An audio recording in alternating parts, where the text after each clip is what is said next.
네, 여러분 안녕하십니까? 인문학 살롱의 유혜선입니다. 이번 시간에는요, 제가 책을 출간을 했습니다. 나를 채우는 그림 인문학인데요.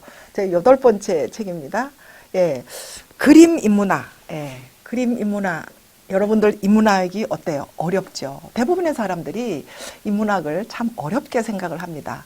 그렇지만 저는 전공이 경영학입니다. 그리고 기업에서는 기업교육을 전공을 했고요. 학부 때 이제 정치 철학을 했던 것이 좀 이렇게 베이스가 되고 있는데, 인문학이 왜 어려워야 되는가? 모든 지식이나 우리 생활 주변의 문제나 이런 것들은 다 그 사람 본질, 사람으로부터 출발하더라.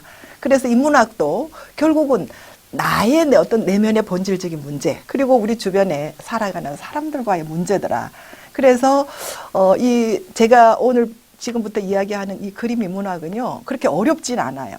그래서 뭐 미학적으로 접근한다든지 뭐 미술사 쪽으로 접근하다든지 이러기보다는 아무래도 경제나 경영이나 우리의 생활 전반 속에서 느낄 수 있는 어떤 그림에 대한 느낌, 이런 것들을 여러분들과 함께 공유를 해보고 싶어서 제가 이런 책을 썼고, 또 여러분들과 그런 이야기를 한번 해보고 싶어요.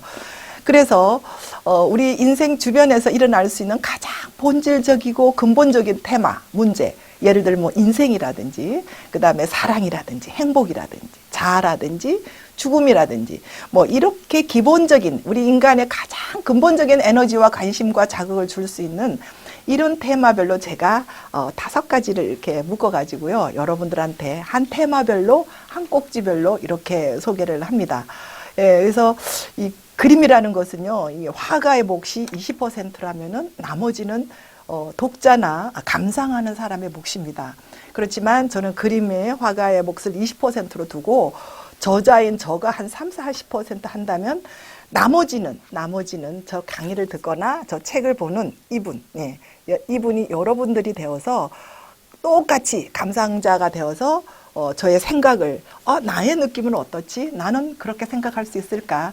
느낌과 감정을 같이 공감하면서 한번 같이 이야기를 한번 해보는 그런 시간을 되도록 하겠습니다. 첫 번째 테마 인생입니다. 사람은 무엇으로 살까요? 무엇으로 사는가 하는 테마에 대해서 1주차에 나는 어디로 가야 하나, 일리아 레핀의 그림을 한번 보도록 하겠습니다. 자, 이제 나는 어디로 가야 하나. 여러분들 일리아 레핀의 이 제목이 아무도 기다리지 않았다입니다. 아무도 기다리지 않은 것 같아요. 이 그림의 시대적인 배경은 러시아의 민족운동과 근대화 물결이 일어나기 시작하는 그런 끝무렵의 어떤 분위기인 것 같아요. 일리아 레핀이 러시아 사람이거든요. 그래서 유럽의 혁명, 유럽의 어떤 혁명이 일어난 그 이후에는 이 혁명이 어디로 가느냐면은 러시아로 넘어가죠. 19세기 말 20세기 초에 러시아의 혁명과 근대화 물결이 일어나는데, 이 당시에는 러시아 국민들은요, 1%의 왕족과 귀족을 제외하고는 99%의 국민들이 전부 다 너무 가난하고 굶고 그런 상황이었었어요. 그때는 누가 일어나죠? 민족 지도자들이 일어납니다. 예, 그죠? 여기 서 있는 이 웬 낯선 남자, 아주 남루한 차림의 이 낯선 남자. 근데 눈빛은 아주 초롱초롱하게 살아 있어요. 예, 그래서 낯선 남자가 이 집 안으로 싹 들어왔는데 벌써 가정부가 2사람이나 있어요. 근데 이 남자가 누군지를 몰라요. 예, 그동안 뭐 너무 집을 비웠기 때문에. 그리고 이 2아이들이 어렴풋이나마 아빠인가? 하고 이런 생각을 갖죠. 그죠? 그 다음에 여기 부인이 피아노를 치다가 어머, 남편이 들어오니까 놀라서 이렇게 뒤돌아봅니다. 중앙에 있는 이 여인은요, 엄마예요. 우리 아들이 나라와 국가를 위해서 민족운동을 하고 있다, 바깥에서 하고 있지만 죽었을지도 모르겠다라는 생각으로 검정색 면사포를 쓰고 있죠. 그리고 이 그림 중앙에는 예수님이 돌아가신 골고다 계곡입니다. 예수님과 이 러시아의 민족 지도자들과 같은 느낌, 같은 수준으로 우리 아들이 나라를 위해서 활동을 하고 있지만 살았는지 죽었는지 모르겠다. 근데 오늘 갑자기 쓱 들어오는 거예요.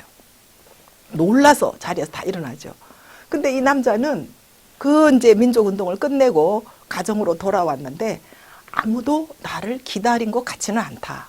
내가 없는 상태에서 이 가정은 안정되게 다 자기 자리를 차지하고 있지만 내가 이 낯선 남자가 돼서 이 바깥에서 일을 끝내고 돌아온 이 아버지가 들어갈 자리는 없다. 아무도 나를 기다린 것 같지가 않다. 내가 여기서 돌아가야 하나? 하는 그 순간의 극적인 긴장감. 이거를 이제 그림으로 표현하고 있는데요. 이 19세기, 20세기에 그려진 일리아 레핀의 아무도 기다리지 않았다. 이 그림이 100년, 200년을 뛰어넘어서 21세기에 왜 저희들과 같은 사람에게 공감대로 다가왔을까요? 그림은 그 시대를 비추는 거울입니다. 시간과 공간을 뛰어넘어서 이 그림이 주는 메시지는요. 저는 뭐 이 그림에 대해서 여러 가지 생각을 하시는 분들도 있겠지만 저는 이 그림을 보면서 열심히 우리 산업성장 시대에 열심히 일했던 베이비부머 세대들 1세대 1모작을 나라와 국가와 민족과 어떤 대의명분을 위해서 열심히 일을 했으나 이모작, 그 1모작을 끝나고 2모작에 돌아왔을 때는 내 자리가 없는 거죠. 정말 준비되지 않은 베이비부머 세대의 저주라고 할 만큼 준비되지 않은 아빠들이 지금 막 조직 바깥으로 나오고 있을 때 이 사람들은 어디로 가야 하나, 이 아빠는 어디로 가야 하나 하는 그런 느낌을 확 받습니다. 여러분들은 어떠세요? 자, 이 영혼을 그린 화가 일리아 레핀은요, 러시아의 사실주의 민중화가이면서 시인이에요. 예술가이기도 하고, 그래서 19세기 러시아의 리얼리즘의 아주 그 거장인데요. 일리아 레핀은 1844년 우크라이나의 가난하고 작은 도시에서 군인의 아들로 태어났습니다. 당시 러시아는 건대화 물결이 일기 시작했고 혁명과 진보의 시대를 맞이하고 있을 때 일리아 레핀을 포함한 톨스토이라든지 도스토옙스키라든지 이런 러시아의 민족 지도자들이 민중과 서민의 아픔과 고통을 그리는 이런 운동에 나서면서 일리아 레핀은 화가로서 이제 이런 어떤 민중들의 아픔을 그려내고 있죠, 그죠? 그리고 새 시대를 향한 갈망과 혁명을 꿈꾸는 혁명가로서도 이렇게 민중을 지도했습니다. 제가 일리아 레핀의 그림을 좋아하는 이유는요, 그의 그림의 중심에는 항상 사람이 있다는 것이죠. 우리 사람에 대한 연구, 사람에 대한 어떤 관심, 사람에 대한 어떤 이것이 모든 사건과 그림의 중심에 있더라. 그래서 우리 삶은 다 결국은 사람이더라 하는 것을 이 그림을 통해서 느끼게 합니다. 일리아 레핀의 아무도 기다리지 않았다. 이 그림을 보면서요, 저는 자신을 부정당한 채 대의명분에만 충실했던 이 시대의 가장들, 베이비부머 세대들, 우리 50년대, 60년대 생이라고 하죠, 그죠? 산업성장 시대의 민주화와 경제화를 이룬 주역들입니다. 그런 주역들이 이제는 1세대 자기 일을 끝내고 돌아왔는데 가정으로 들어오지 못하고 창밖의 남자들이 돼서 너무나 내 자리는 없는 거죠. 제가 아는 어떤 CEO 분 중에요. 뭐 대그룹에 뭐 우리나라에 5개 손가락에 들 정도로 대그룹의 전문 경영인으로 전문 CEO로 55세 은퇴를 했습니다. 1세대를 1모작을 아주 그냥 성공적으로 했으니까 은퇴 이후의 삶이 얼마나 또 더 멋있을까라고 이제 이렇게 관심을 가졌는데 의외로 은퇴를 하고 나니까 부인이 굉장히 그동안 기다려왔다. 우리 이혼하자. 이렇게 이야기를 하더라는 거죠. 내가 뭘 잘못했나. 남자가 바깥에서 그렇게 열심히 일을 했는데 가정을 돌보지 못했다는 거죠. 그래서 마치 고갱이 유럽을 떠나서 타히티로 이제 피신을 가듯 이 CEO분은 제주도로 내려가서 자서전을 쓴다고 이렇게 책상에 앉아 있지만 아무리 생각해도 내가 뭘 잘못했는지 모르겠다는 거죠. 난 열심히 살았다. 그렇게 열심히 살았으면 가정일은 집에서 알아서 해야 되는 거 아닌가. 또 여자가 아내가 알아서 해야 되지 않은가 하는 이런 생각을 갖는 거죠. 이 일리아 레핀의 이 그림처럼 쑥 들어왔다가 바로 되돌아 나가야 하는 이 창밖의 남자가 되어버린 거죠. 그래서 어떻게 하면은 내 가정으로 내 자리로 다시 돌아갈 수 있을까? 제가 이래서 금이환홈이라고 우리 금이환영이라는 말을 따서 금이환홈이라는 말을 썼는데요.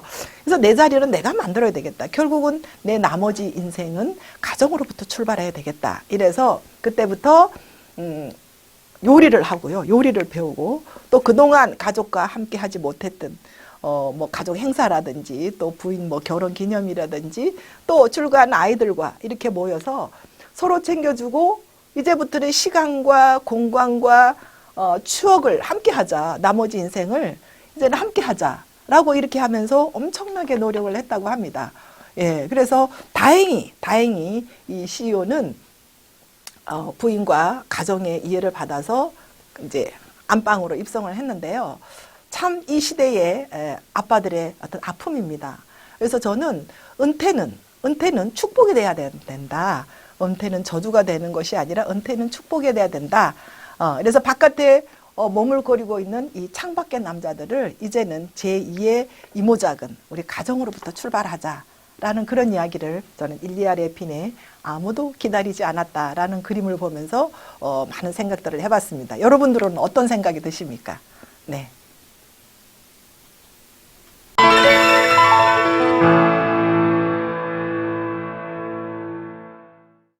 네, 안녕하세요. 인문학살롱의 유혜선입니다.